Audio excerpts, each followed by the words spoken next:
समझ नहीं आ रहा था क्या करूं। बहुत डर लग रहा था। अरे भावना, आ गई तू? चल जल्दी से कपड़े चेंज कर ली, मैं तेरे लिए खाना लगाती हूँ। मम्मी को बोलती तो कैसे बोलती, कुछ अच्छा नहीं लग रहा था। अरे भावना, तू अभी भी यही खड़ी है, कपड़े चेंज नहीं करने? ये ले पानी पी ले, जा जल्दी जाके कपड़े चेंज कर ले, मैं खाना लगाती हूँ। अब मैंने सोच लिया था, सही सोचा था या गलत मैं नहीं जानती थी, पर रास्ता यही नजर आ रहा था।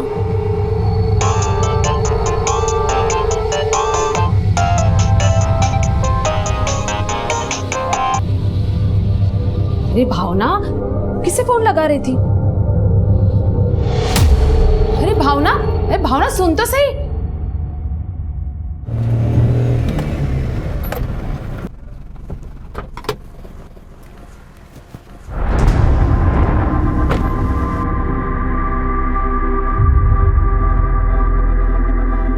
भाभी, भावना आ गई स्कूल से? अरे रघु स्कूल से तो आ गई है, लेकिन जब से आई है गुमसुम से बैठी है। अच्छा, कोई बात नहीं, अब मैं आ गया हूँ ना, देखना मुझे देखते खुश हो जाएगी।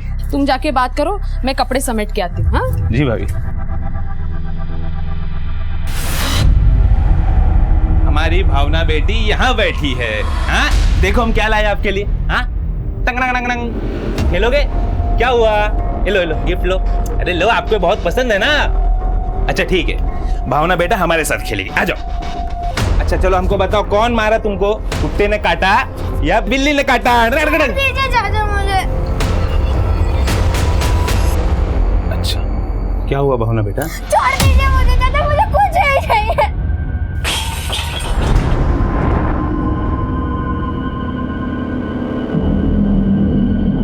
अरे क्या हुआ रघु? कुछ नहीं भाभी, कुछ समझ नहीं आया, कुछ ज्यादा उखड़ी उखड़ी लग रही है। थोड़ी टाइम अकेले रहने दो, बाद में जब उसका मूड ठीक हो जाएगा तो मैं वापस आ जाऊंगा भाभी। अच्छा ठीक है, चल तू बैठ जा, मैं चाय बनाती हूँ। अरे नहीं नहीं भाभी, कंपनी वाले का भी मैसेज आ गया, एक सवारी मिली है टैक्सी के लिए, फिर कभी। ठीक।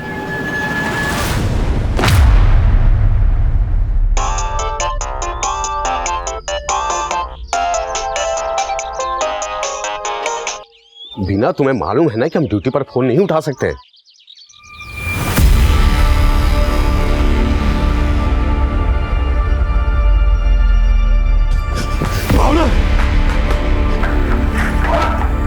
सॉरी, बच्ची अब नहीं रही। इसने फिनाइल पी है और ये पुलिस केस है।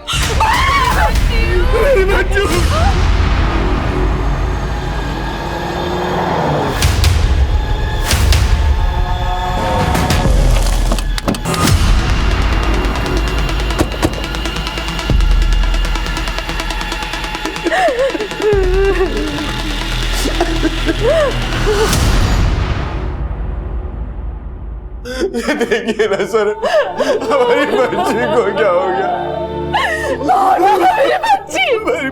मेरी बच्ची को मत लेके जाओ भावना। मेरी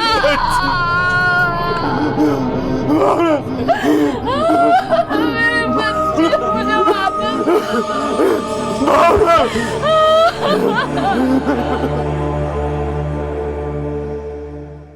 जब से स्कूल से आई थी बड़ी चुप चुप से लग रही थी। क्या हुआ भावना बेटा, तू बोल क्यों नहीं रही है? स्कूल में टीचर ने कुछ कहा या किसी से झगड़ा हुआ? बोल ना बेटा।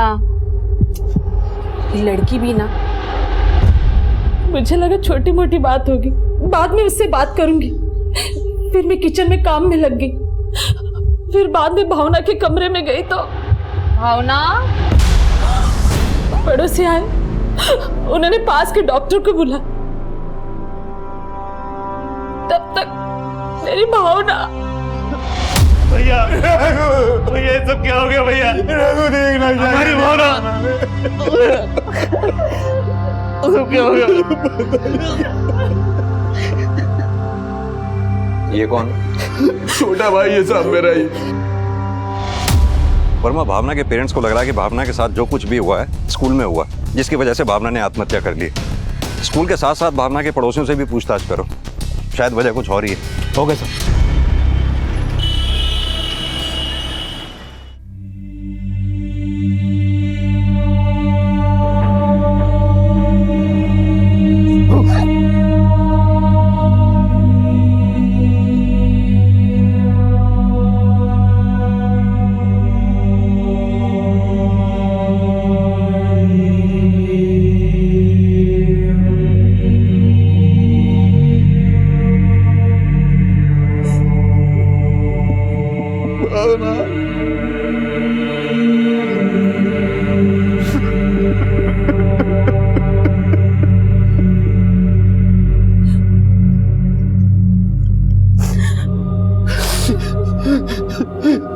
कितना खिलखिलाती थी वो,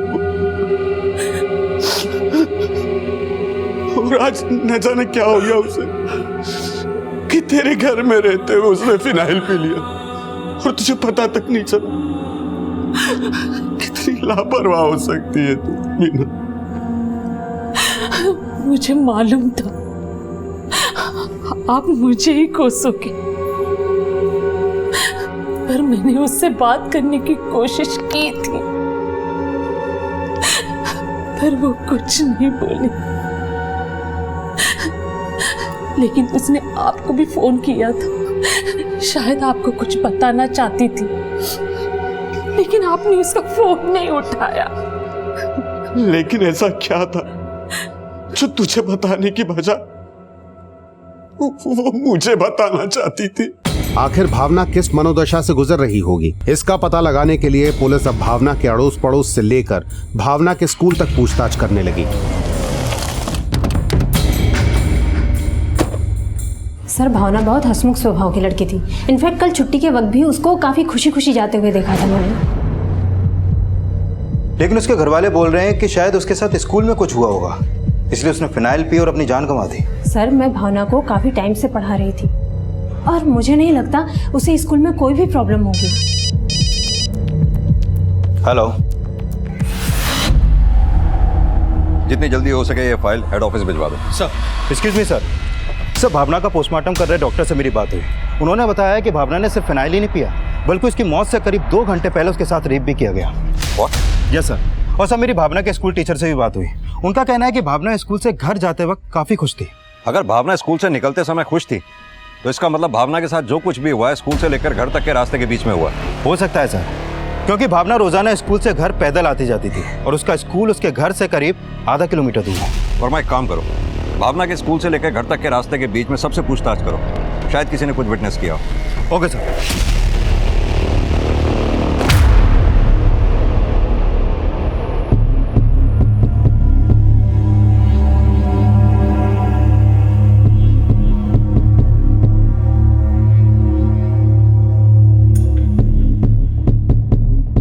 क्या भावना के साथ रेप? जी। क्या आपको किसी पे शक है या आस पड़ोस में कोई ऐसा जो भावना के साथ? साहब, हमारी समझ में तो कुछ नहीं आ रहा। अच्छा, एक बात बताइए, भावना के स्कूल से आने के बाद क्या कोई घर में आया था? सब भावना के चाचा के अलावा और कोई नहीं आया था। ये भावना का चाचा रघु आप लोगों के साथ रहता है? नहीं साहब, वो अलग रहता है। भावना की माँ के बयान से ऐसा लग रहा है कि भावना के साथ जो कुछ भी हुआ वो भावना के चाचा रघु की वजह से हुआ, क्योंकि भावना के स्कूल से आने के बाद अचानक से वो घर आया और फिर अचानक से घर से चला भी गया। कि भावना के चाचा रघु के बारे में अच्छी तरह से पूछताछ करो। Okay sir.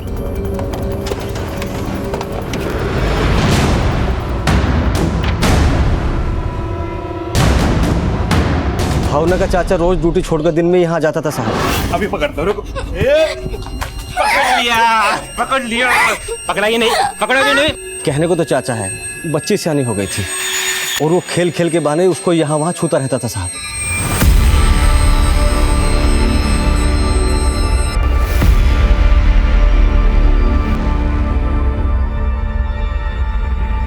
सर, भावना का चाचा रघु हेलो कैब के लिए टैक्सी चलाता है। जब मैंने उसका कॉल रिकॉर्ड चेक किया तो पता चला कि भावना के स्कूल की छुट्टी के टाइम उसका फोन भावना के स्कूल वाले एरिया में ही एक्टिव था। सर, भावना के पड़ोसियों ने भी उसको लेकर अजीब तरीके के बयान दिए। और मैं कहीं ऐसा तो नहीं इस रघु की अपनी भतीजी पे बुरी नजर हो? जो कांड वो घर पे नहीं कर पाया उसने बाहर करने की सोची हो, इसलिए भावना की स्कूल की छुट्टी के समय वो अपनी कैब लेकर वहां पहुंचा और भावना को कैब में बैठा के उसके साथ दुष्कर्म किया हो। और भावना जब घर पहुंची उसके पीछे पीछे ये रघु भी पहुंच गया हो। वर्मा, मुझे तो लगता है कि भावना को फिनाइल पिलाने में भी इसी रघु का हाथ है, क्योंकि हो सकता है रघु को यह डर था कि भावना उसकी करतूतों के बारे में कहीं अपने पेरेंट्स से ना बता दे। ये रघु जहां कहीं भी है इसे उठा के ले आओ। Okay sir. भाई साहब, कहा साहब फ़ोन उठा ले दो तो शायद भावना आपको अपनी परेशानी बता सकती। मुझे तो कुछ बताया ही नहीं उसने।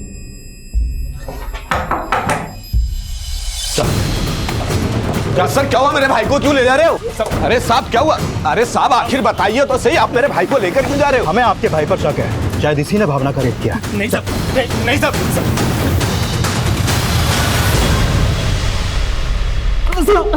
सब भतीजी थी भावना मेरी। भगवान के लिए इतने घिनौने आरोप मुझ पे मत लगाइए साहब। अगर तूने भावना का रेप किया है तो डीएनए टेस्ट से सामने आ ही जाएगा। झूठ बोलकर खुद को बचाने की कोशिश मत कर, जो किया है साफ साफ बता दे। साहब मैंने कुछ भी नहीं किया। जब उस दिन मैं भाई के घर गया तो मैं तो खुद हैरान था कि भावना इतनी उदास क्यों थी साहब। क्या हुआ? लो गिफ्ट लो। अरे लो, आपको बहुत पसंद है ना। अगर तूने कुछ नहीं किया तो भावना के स्कूल के छुट्टी के समय उसके स्कूल के सामने करने क्या गया था तू? साहब मैंने तो भावना के स्कूल के बाहर एक सवारी को ड्रॉप किया था।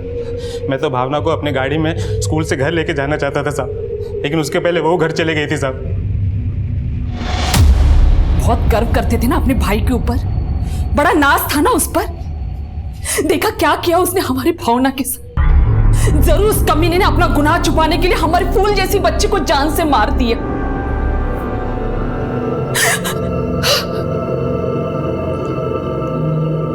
मेरी फूल जैसी बच्ची को मार दिया।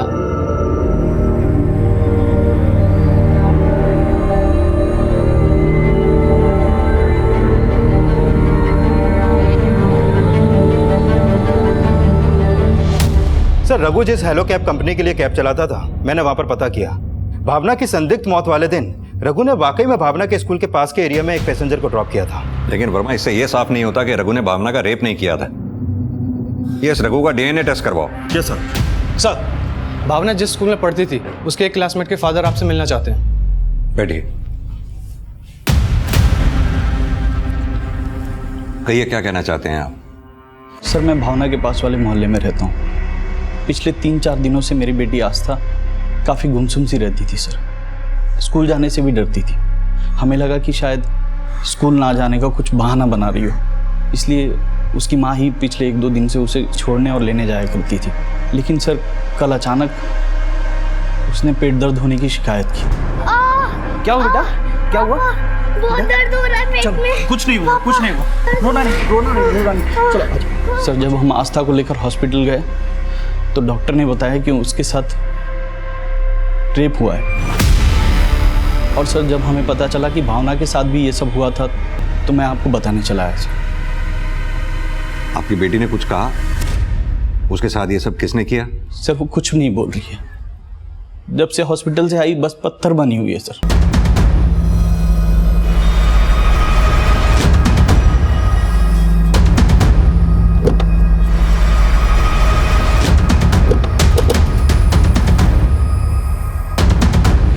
आस्था, खा ले बेटा, एक निवाला तो खा ले।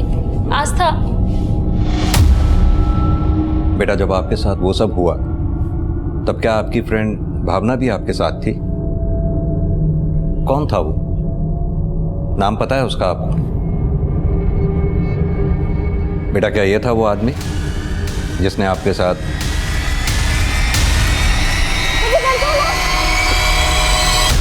प्लीज जाने दो, मुझे छोड़ दो।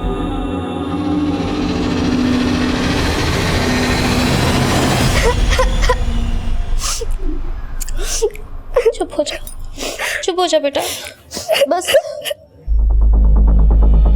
ये बच्ची आस्था अभी भी कुछ कहने की हालत में नहीं है। वर्मा, हो ना हो, इन दोनों बच्चियों के साथ जो कुछ भी हुआ वो स्कूल से घर तक के रास्ते के बीच में ही हुआ है। आस्था के फादर का भी कहना है कि पिछले 4 दिनों से आस्था गुमसुम सी लग रही थी। उधर कहीं ऐसा तो नहीं इन दोनों बच्चियों के साथ दुष्कर्म एक साथ एक ही दिन में हुआ, या फिर दोनों के साथ दुष्कर्म करने वाला कोई एक ही है, या फिर दोनों को पहले से मोलेस्ट किया जाता रहा? दोनों क्लासमेट भी थी। सर, हो सकता है कि वो रघु ही हो। हाँ, हो सकता है, लेकिन भावना तो अब रही नहीं, और इन दोनों बच्चियों के साथ जो कुछ भी हुआ है वो सिर्फ आस्था ही बता सकती है। वर्मा, मुझे लगता है आस्था से बात करने के लिए हमें काउंसलर की मदद लेनी चाहिए। आस्था की हालत बता रही थी कि जिस वहशीपन से वो गुजरी थी उसी तकलीफ से भावना भी गुजरी होगी। ऐसा माना जा रहा था कि दोनों के रेप में एक ही आदमी का हाथ था, लेकिन वो रघु था या नहीं ये उसकी डीएनए रिपोर्ट पर निर्भर था। पर इस घटना ने लोगों को इतने सख्ते में डाल दिया था कि दोहरे रेप का मामला अब अखबारों की सुर्खियां बन गया था।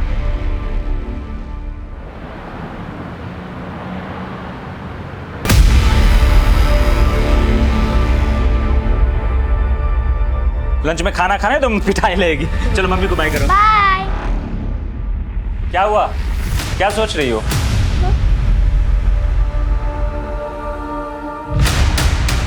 मैं फाल्गुनी को स्कूल छोड़कर आती हूँ। अरे ले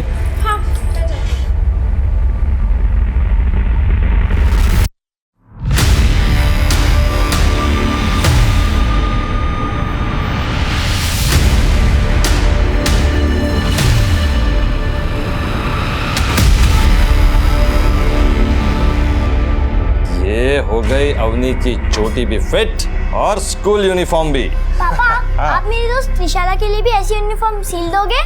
हाँ हाँ क्यों नहीं। पापा उसका ड्रेस का नाप लेने के लिए आपकी दुकान पे ले आओ। हाँ हाँ जरूर ले आओ, लेकिन उससे पहले मैं तुझे स्कूल तो छोड़ दूं। अग्नि बेटा जरा ध्यान से लेके जाओ। हाँ चलो चलो आ जाओ आ जाओ।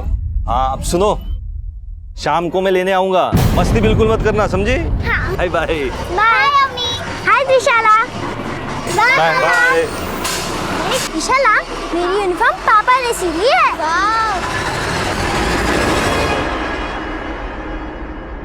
बच्चों आज मैं आप सबको गुड टच और बैड टच के बारे में समझाऊंगी। आजकल के माहौल में हमें किससे बात करनी चाहिए और किसको अवॉइड करना चाहिए ये समझना हमारे लिए बेहद ज़रूरी है, चाहे वो अनजान हो या फिर कोई आपकी जान पहचान वाला। अगर कोई आपको गलत तरीके से या गलत जगह टच करने की कोशिश करे तो मतलब वो बैड टच है और आपको तुरंत ऐसे आदमी से सतर्क हो जाना चाहिए।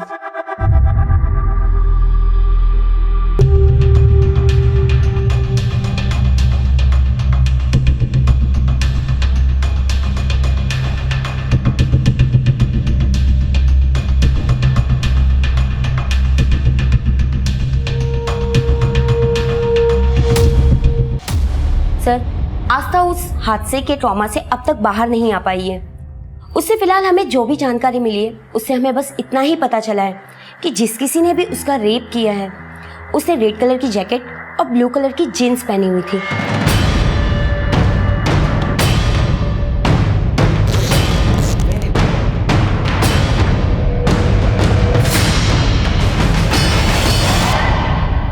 मुझे लगता है कि उससे और कुछ भी पता करने के लिए हमें थोड़ा इंतजार करना होगा। ठीक है, थैंक यू मैम। आइए।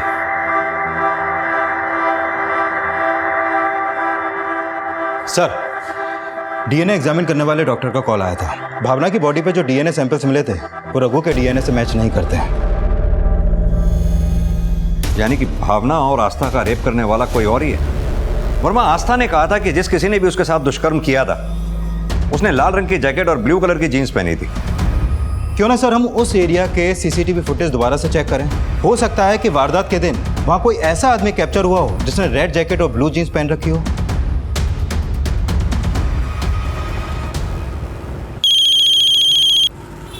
हाँ वर्मा बोलो। सर लोनी रोड के एक दूसरे स्कूल में पढ़ने वाली लड़की के साथ मोलेस्टेशन की शिकायत आई है। उसका नाम मेधा सिंह है।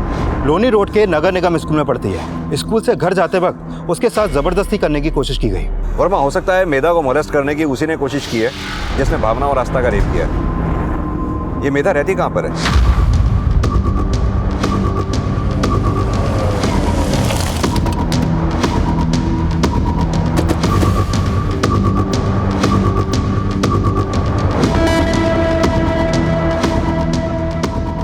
सुनो, ये मेधा का घर कौन सा है?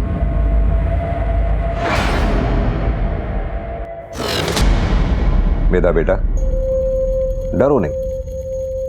आप तो बहुत बहादुर बच्ची हो ना बेटा। जब आप स्कूल से घर आ रही थी तो क्या हुआ था आपके साथ? बोलो बेटा। अंकल मैं और मेरी फ्रेंड स्कूल से घर आ रहे थे, लेकिन मेरी फ्रेंड गली नंबर 17 में रहती है और मेरा गली नंबर 25 में।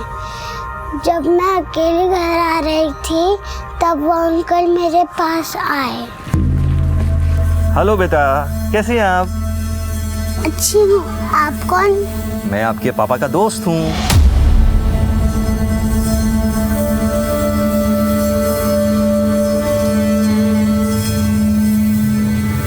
आ जा इधर, ये कमरे में। रुक, कहाँ भाग रही? रुक!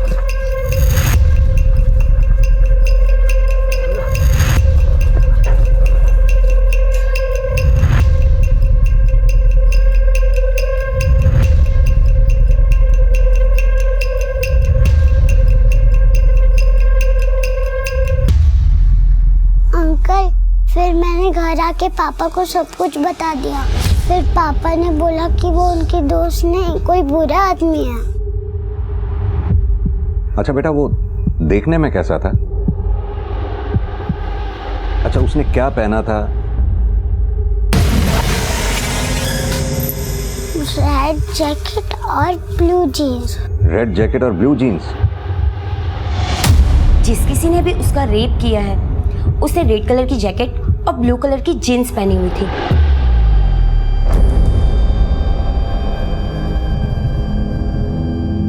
सर, बच्ची को इसी जगह लाया गया था। हमने यहाँ आसपास में उसके बारे में पता लगाने की कोशिश की, लेकिन कुछ भी पता नहीं चला। चलो। सर, बच्ची को इसी जगह मोलेस्ट करने की कोशिश की गई थी। वर्मा, उस लाल जैकेट और नीली जीन्स वाले का भावना और आस्था के घर के आसपास भी कुछ पता नहीं चला, लेकिन इस एरिया के आसपास जितने भी सीसीटीवी हैं सबकी फुटेज कंगाल डालो। हो सकता है शायद वो यहाँ कहीं कैप्चर हुआ हो। एरिया के जितने भी हिस्ट्री शीटर हैं सबको उठाओ, मेधा से उनकी पहचान करवाओ। मामला बहुत सेंसिटिव है। भावना, आस्था, मेधा और न जाने उनके साथ साथ कितनी लड़कियों का शारीरिक शोषण हुआ होगा, और उनके माँ बाप ने कंप्लेंट भी फाइल नहीं की होगी। Okay sir. एरियाज के सभी हिस्ट्री शीटर्स को राउंड अप करके मेधा से उनकी पहचान करवाने की कोशिश की गई, लेकिन वो ब्लू जीन्स और रेड जैकेट पहनने वाला आखिर था कौन, ये अब भी रहस्य बना हुआ था।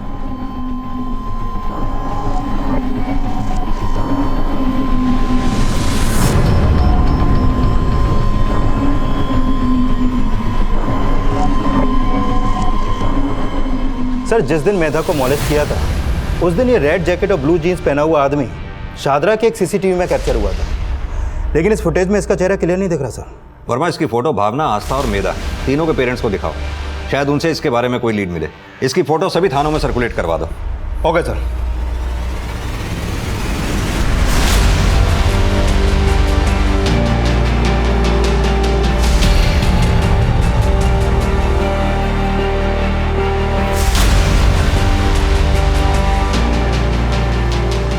देखिए, हमें शक है कि शायद इसी आदमी ने भावना का रेप किया होगा। आप लोग इसे ध्यान से देखिए और मुझे बताइए कि क्या आप लोग जानते हैं इसे?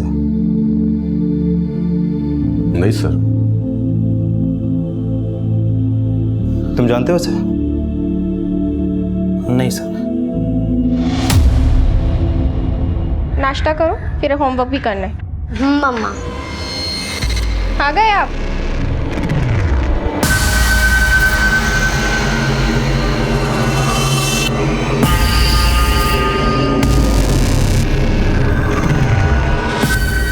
इतना परेशान क्यों लग रहे हो?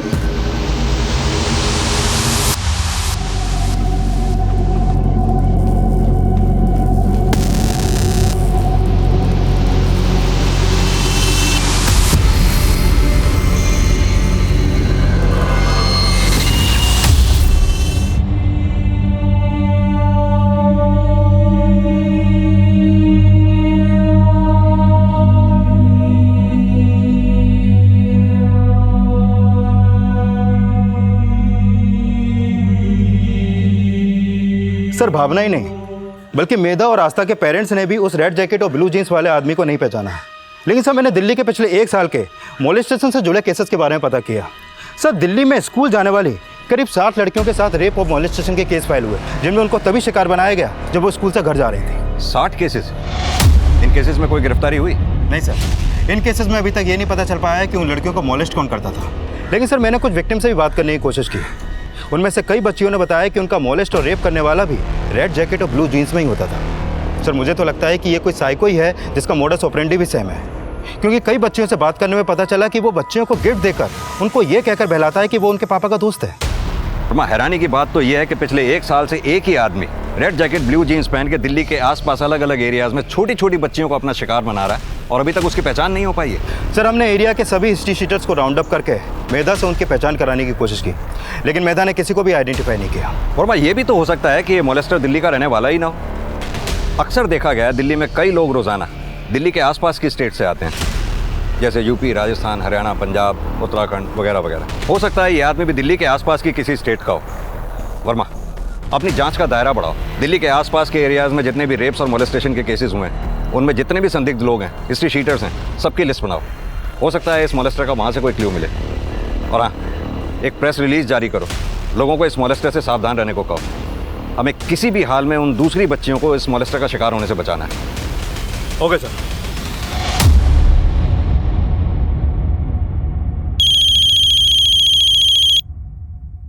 हाँ बोलो। त्रिलोकी, तुम कहाँ हो? अरे दुकान में हूँ, काम कर रहा हूँ, बोलो। क्या?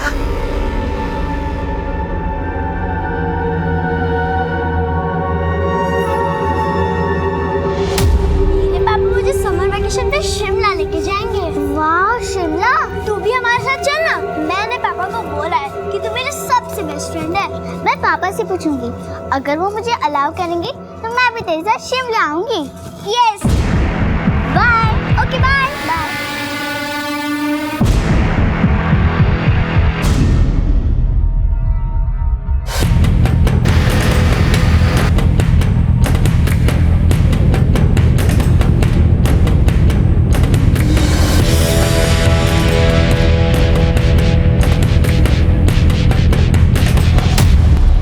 सर, मैंने यूपी, राजस्थान, दिल्ली, हरियाणा, पंजाब और उत्तराखंड के 27 ऐसे लोगों की लिस्ट बनाई है जो रेप और मोलेस्टेशन के केस में अंदर हुए थे, और कुछ सस्पेक्ट जो अभी तक पकड़े नहीं गए। सर, इनमें से कुछ ही के फोटोज हमें मिले हैं, लेकिन सर इनमें से मैंने 3 के फोटो उस रेड जैकेट और ब्लू जीन्स वाले आदमी के साथ मैच किए।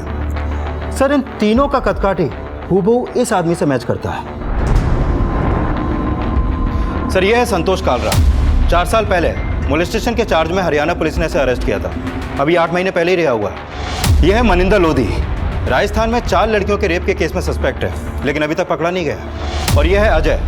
यह भी हरियाणा में मोलेस्टेशन के केस में अंदर हुआ था।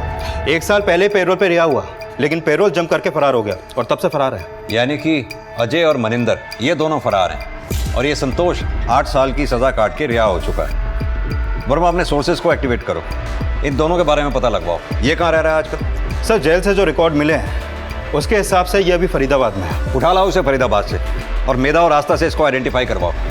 हो सकता है इसी ने भावना और आस्था का रेप और मेधा को मोलेस्ट करने की कोशिश की हो। Okay sir.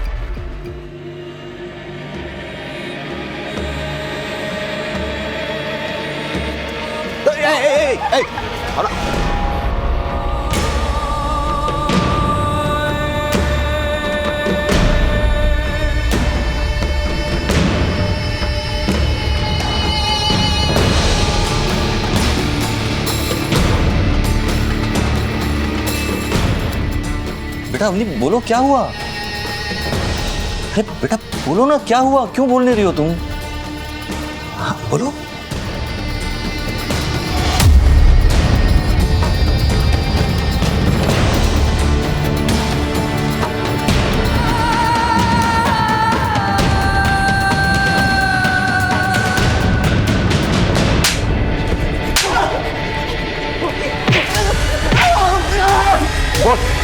तूने किया ना सब? बोल। मैंने नहीं किया, माँ कसम, मैंने नहीं किया।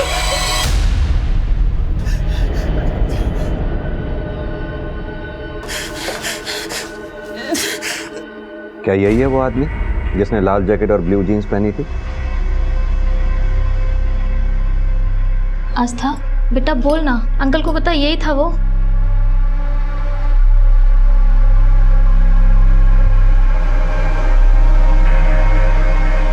ये बेटा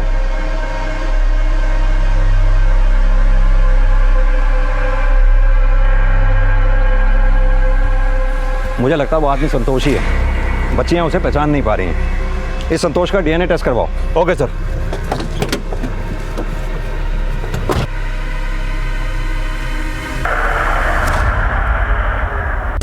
साहब, मैं जब से बाहर आया हूँ मैंने कोई गलत काम नहीं किया साहब, माँ कसम।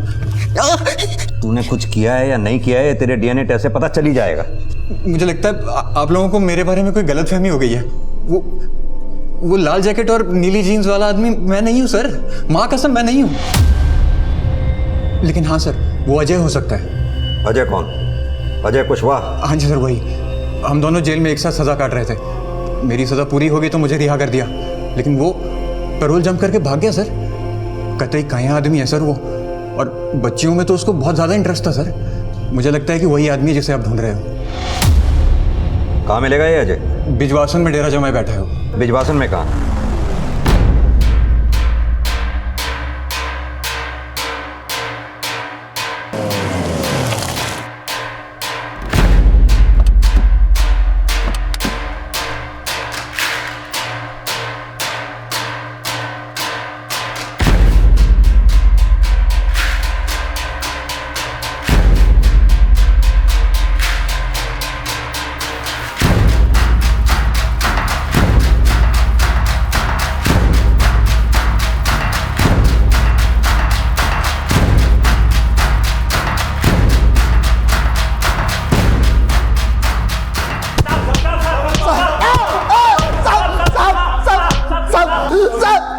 साहब माना कि मैं पुलिस से भाग रहा था, लेकिन हमने किसी का रेप नहीं किया साहब। ये ऐसे नहीं मानेंगे, इन सबका डीएनए टेस्ट करवाओ।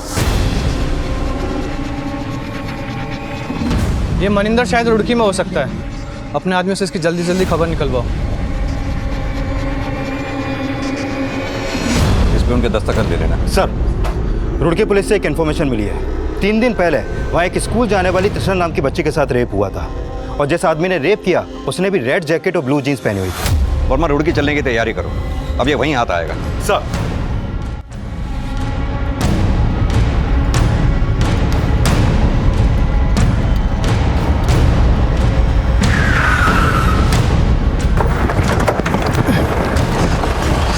सर इधर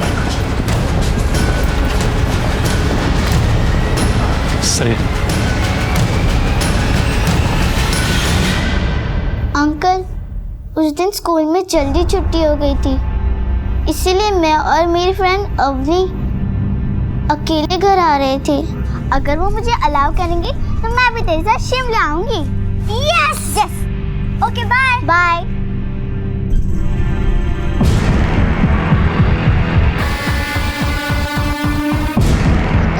उसने मेरे साथ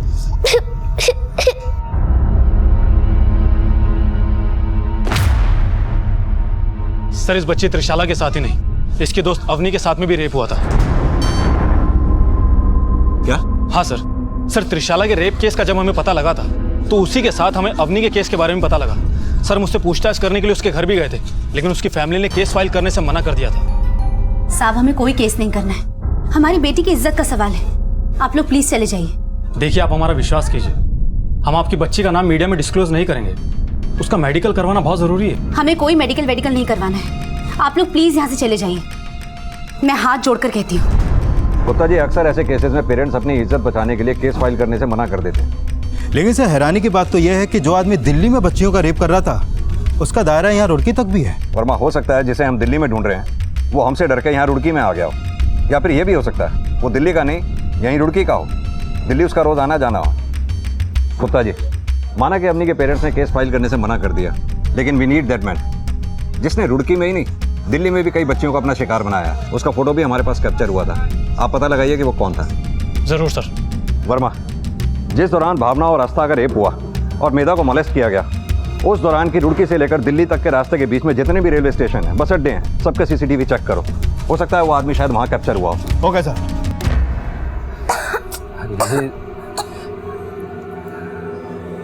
सुषमा, खांसी के साथ साथ बुखार भी हो गया इसे, दिन ब दिन तबीयत बिगड़ती जा रही है इसकी। मुझे तो डर लग रहा है, इससे पहले भी टीबी हो चुकी है, कहीं फिर से। ऐसा मत कहिए। नमस्ते भाई साहब। नमस्ते।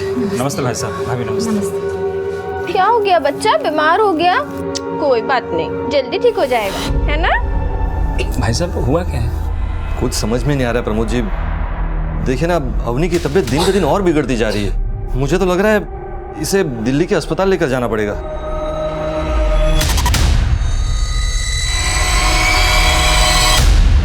सर, संतोष अजय और उसके आदमियों की डीएनए रिपोर्ट। सर, इनके डीएनए भावना की बॉडी पर मिले डीएनए से मैच नहीं करते। और इस मनिंदर की कोई अपडेट? सर, खबरों को काम पर लगा रखा है, लेकिन अभी तो कोई इन्फॉर्मेशन हाथ नहीं लगी। ठीक है, तुम जाओ। सर,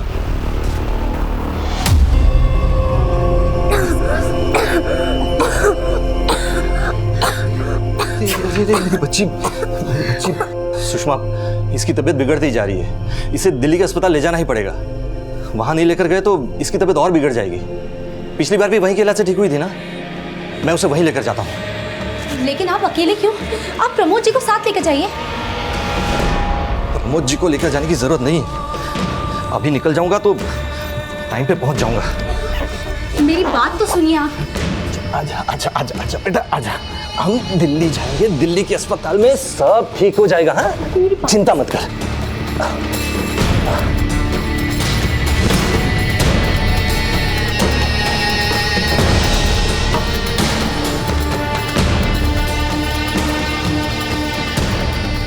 वंदना, प्रमोद जी कहाँ है?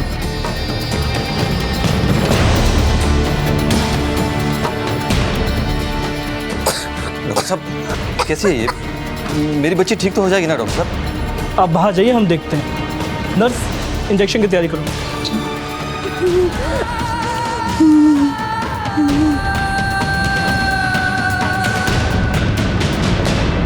सर, 7 मार्च को जिस दिन भावना का रेप हुआ था, उस दिन उस रेड जैकेट और ब्लू जींस वाले आदमी को निजामुद्दीन स्टेशन के पास वाले मार्केट में देखा गया था। इसमें वहां की फुटेज ये देखिए सर।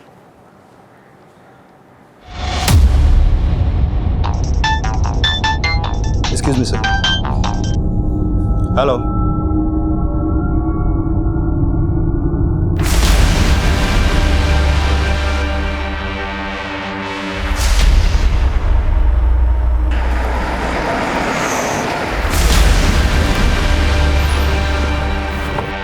ये इंजेक्शंस ले आइए केमिस्ट से।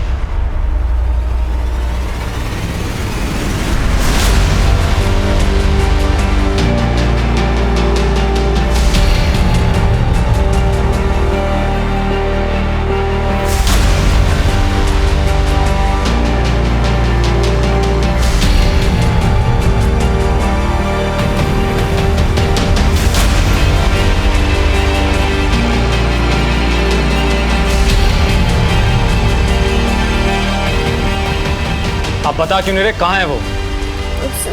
सर वो हॉस्पिटल में है।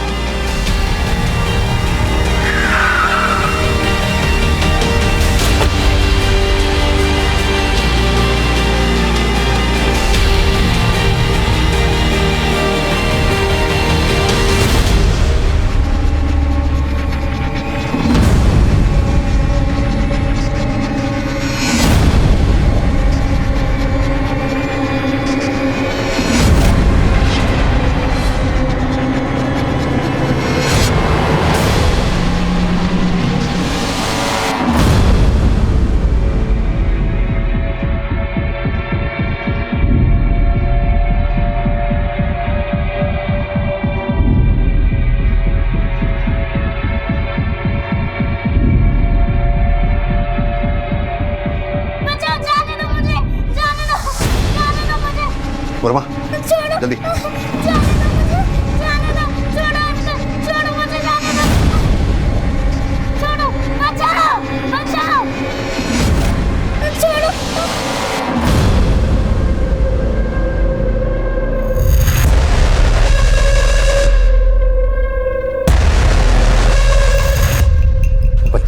बच्चियां पसंद है ना तुझे? बच्चियों की इज्जत से खेलेगा, बच्चियों की इज्जत से खेलेगा। वर्मा, लेकर चलो से।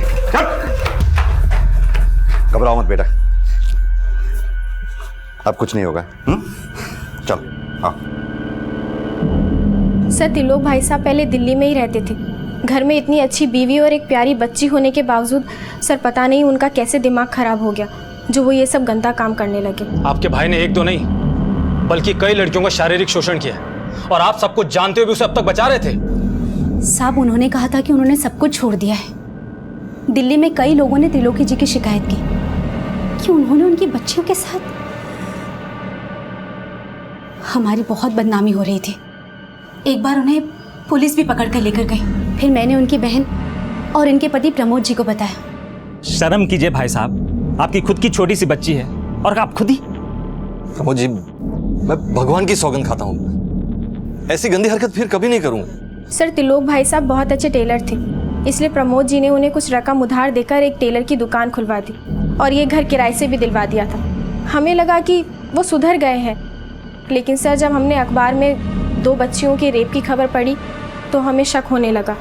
साहब, वो हर शुक्रवार या शनिवार को दिल्ली टेलरिंग का सामान लेने के लिए जाते थे। फिर प्रमोद जी उन पर नजर रखने लगे। तो अवनी की दोस्त त्रिशाला के साथ भी? उसने अपनी बेटी अवनी के साथ भी? नहीं साहब, नहीं, मैं कसम खा के कहता हूँ, मैं अपनी बेटी के साथ कुछ नहीं किया मैंने सर। साहब, अवनी के साथ कुछ नहीं हुआ था, बल्कि उसे पता चल गया था कि उसकी दोस्त त्रिशाला का रेप उसके पापा ने किया है, क्योंकि वो जानती थी कि रेड जैकेट और ब्लू जीन्स उसके पापा के पास थी। इसीलिए मैंने ये बात फैलाई कि अवनी का भी रेप हुआ है, ताकि त्रिलोकी जी ना पकड़े जाए। मैंने अवनी को बोला कि अगर हमने ऐसा नहीं किया तो पुलिस पापा को अरेस्ट कर लेगी।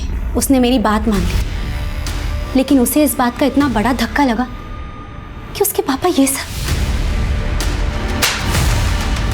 मुंडी मत झुका, ये बता और कितनी बच्चियों का शिकार बनाया तूने? बोल। बहुत है साहब,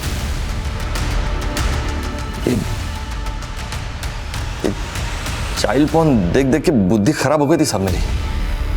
मैंने सब छोड़ दिया था साहब, सब छोड़ के रुड़की आ गया था मैं। फिर एक दिन रेड जैकेट और ब्लू जीन्स पहन के दिल्ली गया था काम से।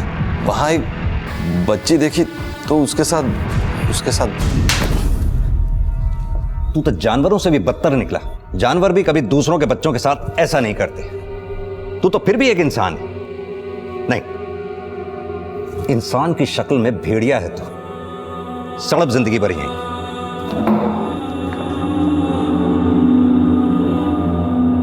त्रिलोकी ने हमेशा अपने परिवार को शर्मसार किया, लेकिन फिर भी उसके परिवार ने उसे बचाने की कोशिश की। कहते हैं जब दूसरों को तबाह करने वाला हमारी ही चौखट के अंदर हो तो उसे बचा के तबाही ही हाथ लगती है।